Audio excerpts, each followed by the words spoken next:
Hello friends, മഴതോരും മുംബൈയിലേക്ക് എല്ലാവർക്കും സ്വാഗതം. അങ്ങനെ ഗംഗാധരനും മാലതിയും കൂടെ അമ്മയോട് യാത്ര പറഞ്ഞ് ഹോസ്പിറ്റലിലേക്ക് പോകുന്നുണ്ട്. പോകുന്ന വഴി തന്നെ മാലതി നല്ലപോലെ സംശയം പറയുന്നുണ്ട് അലീനയെ കുറിച്ചിട്ട്. അപ്പോൾ ഗംഗാധരനും ചോദിക്കുകയാണ്, അതെ, പണ്ട് നമ്മുടെ അച്ഛൻ ഇങ്ങനൊരു കുഞ്ഞിനെ ഓർഫണേജിലാക്കിയെന്ന് പറഞ്ഞല്ലോ, പക്ഷേ അത് ഈ ഓർഫണേജ് തന്നെ ആണോ അതോ തിരുവനന്തപുരത്താണെന്നല്ലേ പറഞ്ഞത്? അങ്ങനെയാണെങ്കിൽ എനിക്കൊരു സംശയമുണ്ട്. ഇവിടെ സെർവൻ്റായിട്ട് നിൽക്കുന്ന ഈ അലീന എന്ന് പറയുന്നത് ഇനി ആ കുട്ടി എങ്ങാനും വളർന്ന് വലുതായതാണോ? അങ്ങനെയാണെങ്കിൽ ആ കൊച്ചു മരിച്ചതാണെന്നല്ലേ അച്ഛൻ അന്ന് പറഞ്ഞത്? രാവുണ്ണി എങ്കിലല്ലേ ഇതൊക്കെ പറയുന്നത്? അച്ഛന് പോലും നേരെ ചൊവ്വേ അറിയില്ല, അമ്മയും നേരെ ഒന്നും പറയുന്നില്ലല്ലോ, അമ്മയ്ക്കും അത്ര കൃത്യമായിട്ടൊന്നും അറിയില്ല. അങ്ങനെയാണെങ്കിൽ എനിക്ക് നല്ല സംശയമുണ്ട്. പിന്നെ അച്ഛൻ ഇടയ്ക്കിടയ്ക്ക് പോവാറുണ്ടായിരുന്നു, അതും ആ സ്ത്രീയെ കാണാനല്ലേ പോയത്, അലീനെ കാണാനല്ലല്ലോ. അങ്ങനെയാണെങ്കിൽ ആ സ്ത്രീയുമായിട്ട് നേരത്തെ അച്ഛൻ അറിയായിരിക്കും, അവരെ ആയിരിക്കാം ആ കുഞ്ഞിനെ ഏൽപ്പിച്ചത്, അങ്ങനെ എന്തെങ്കിലും ആയിരിക്കാം. പിന്നെ അലീന പറഞ്ഞു ഇഷ്ടം പോലെ പൈസയും കൊടുത്തു എന്ന്. അങ്ങനെയാണെങ്കിൽ ഒരു പക്ഷേ അച്ഛൻ ഇവളെ നോക്കാനായിട്ട് കാശ് കൊടുത്തിട്ടുണ്ടാവില്ലേ? പക്ഷേ എനിക്ക് വീണ്ടും ഒരു സംശയം തോന്നുന്നു അതല്ല.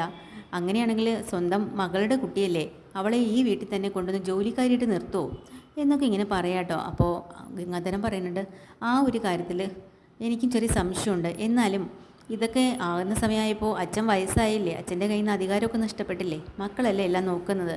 അച്ഛനെ എന്തെങ്കിലും ചെയ്യാനോ പറയാനോ പറ്റുമോ?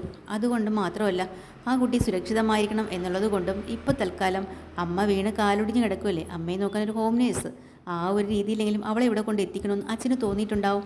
അല്ലാതെ എല്ലാം തുറന്നു പറയാനുള്ള ആരോടും പറയാനുള്ള ആ ഒരു സാഹചര്യം അല്ലല്ലോ അച്ഛൻ. അതുമാത്രമല്ല, തിരുവനന്തപുരത്തേക്ക് പോവേണ്ട ഒരു ആരോഗ്യസ്ഥിതിയും അന്ന് അച്ഛനും ഉണ്ടായിരുന്നില്ല. കൂടെ പോയത് മനു ആണല്ലോ. മനു അതും പോയിട്ട് അച്ഛൻ മരിച്ചതിന് ശേഷം മനു അത് ഉറപ്പിച്ച് പറയുന്നു, അവളെ ഇവിടെ കൊണ്ടുവന്നേ പറ്റുള്ളൂ എന്ന്. മനുവിൻ്റെ നിർബന്ധപ്രകാരം കൂടെയാണ് ബാലചന്ദ്രനെയും കൂട്ടി അവളെ ഇവിടെ കൊണ്ടുവന്നത്.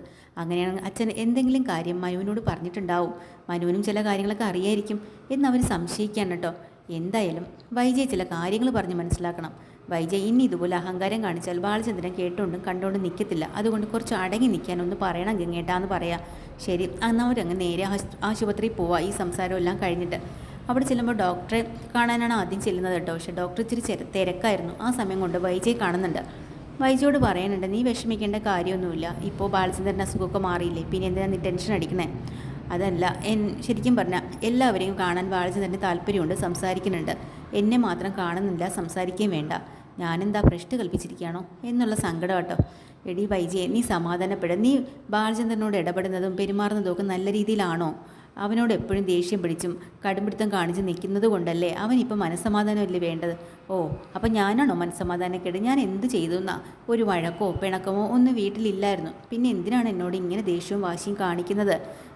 വീട്ടിലുള്ള സെർവൻറ്റിന് കൊടുക്കുന്ന വില പോലും ഇപ്പം എനിക്ക് തരുന്നില്ല. ദേ വൈജയെ, നീ ഒന്നും മിണ്ടാതിരിക്കും. നിന്നെക്കുറിച്ചുള്ള കാര്യങ്ങളെല്ലാം നിൻ്റെ മക്കൾ എന്നോട് പറഞ്ഞു, വീട്ടിൽ എന്തൊക്കെയാണ് കാട്ടിക്കൂട്ടുന്നതെന്ന്.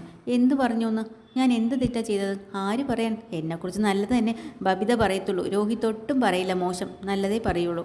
അപ്പോൾ വീണ്ടും ഗംഗാധരൻ പറയുന്നുണ്ട്, ശരി, അങ്ങനെയാണെങ്കിൽ നീ നല്ലവളാണോ? നീ എപ്പോഴും ബാലചന്ദ്രനെ കുറ്റം പറയുന്നോ? നീ നല്ലവളാണോ ഡി വൈജേ? നീ ചിന്തിച്ച് നോക്ക്. നിൻ്റെ മകൻ നല്ലവനാണോ? നീ ഒന്ന് അതും ചിന്തിച്ച് നോക്കുന്ന.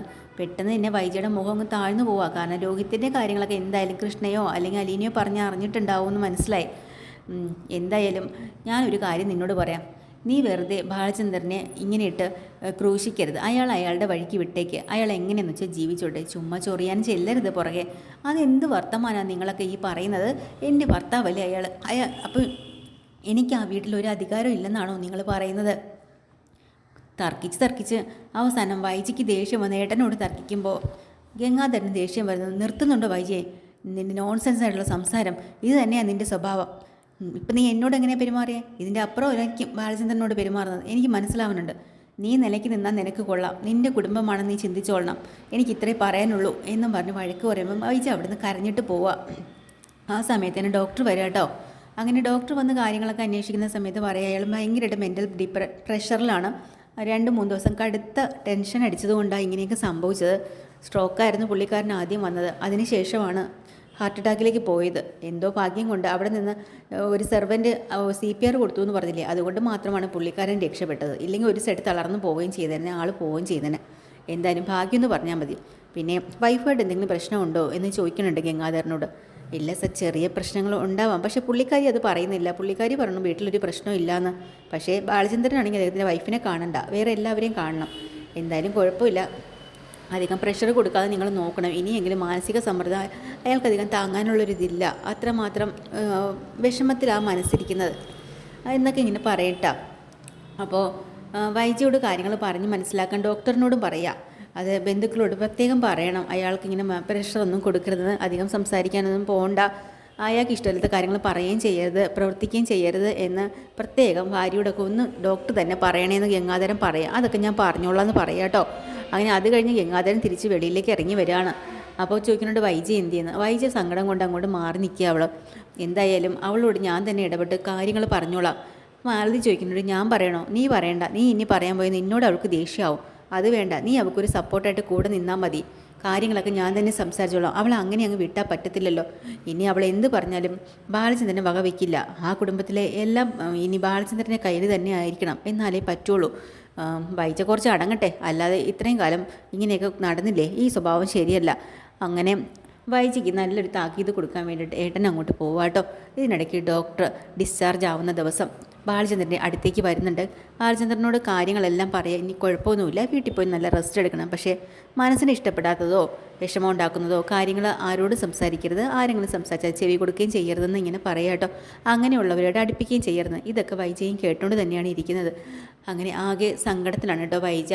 എന്തോ തന്നെ മാത്രം ഒറ്റപ്പെടുത്തുന്ന ഒരു ഫീലിങ്സ് ഉണ്ടാവുകയാണ്. ഇതൊക്കെയാണ് എപ്പിസോഡ് കേട്ടോ. പുതിയൊരു എപ്പിസോഡ് വീണ്ടും വരാം. ചാനൽ ഇഷ്ടമായ ലൈക്ക് ചെയ്യുക, സബ്സ്ക്രൈബ് ചെയ്യുക. താങ്ക്